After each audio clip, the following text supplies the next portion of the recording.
Hey, I'm Katie with WTI.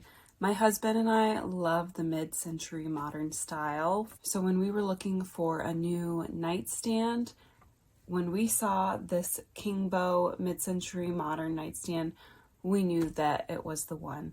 It is solid wood, which means it's nice and durable.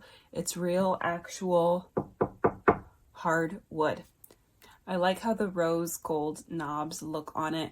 It contrasts really nicely with this wood color.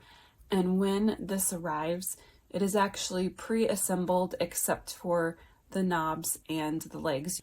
It does come with a screwdriver to be able to attach the knobs. My son's job was to do that.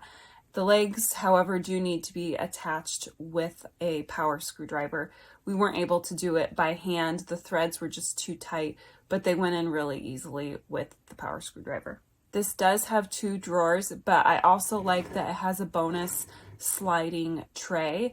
The tray also has guide holes to be able to fit your wires through. This is not very tall. I'm 5'5", and this hits just above my knees. It's so cute, and it will fit if you have a small space for it to sit on.